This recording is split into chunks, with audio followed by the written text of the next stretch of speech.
So welcome to Praveen Educational Institute. So இன்னைக்கு நம்ம பார்க்க போறது 12th ஸ்டாண்டர்ட்ல பிசிக்ஸ்ல முக்கியமான 2 மார்க்ஸ் நம்ம பார்க்கறோம்.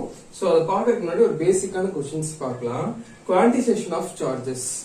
So a charge q on any object is equal to an integral multiple of this fundamental unit of charge E அப்படின்னு சொல்றாங்க.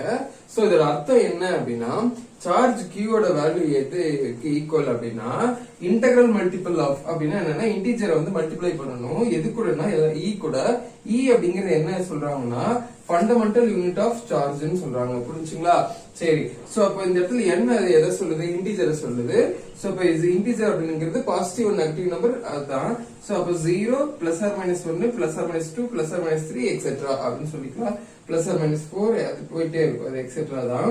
சோ இதுதான் என்னது குவான்டிசேஷன் ஆஃப் எலக்ட்ரிக் சார்ஜ்னு சொல்றாங்க. இவ்வளவுதான் ஒரு சிம்பிளான ஒரு 2 மார்க் தான் இது. இந்த இடத்துல E அப்படிங்கிறது ஃபண்டமெண்டல் யூனிட் ஆஃப் சார்ஜ்னு சொல்றாங்க. இதுல எக்ஸ்ட்ரா நீங்க சார்ஜ் ஆஃப் எலக்ட்ரானும் சார்ஜ் ஆஃப் புரோட்டானும் தெரிஞ்சுக்கணும். சரிங்களா? சோ சார்ஜ் ஆஃப் எலக்ட்ரான்ங்கிறது மைனஸ் E ல டினோட் பண்ணுவாங்க. புரோட்டான் சார்ஜ் ஆஃப் புரோட்டான் வந்து பிளஸ் E ல சொல்லுவோம். சோ என்னது minus 1.6 into 10 power minus 19 coulomb. அதுவே சார்ஜ் ஆஃப் புரோட்டான் வந்து பிளஸ் 1.6 இன்டூ 10 பவர் மைனஸ் 19 கூலும்னு சொல்றாங்க. அவ்வளவுதான். சோ இவ்வளவுதான் இந்த குவான்டிசேஷன் ஆஃப் சார்ஜ். சோ அடுத்த ஒரு முக்கியமான வீடியோல சந்திப்போம். நன்றி, வணக்கம்.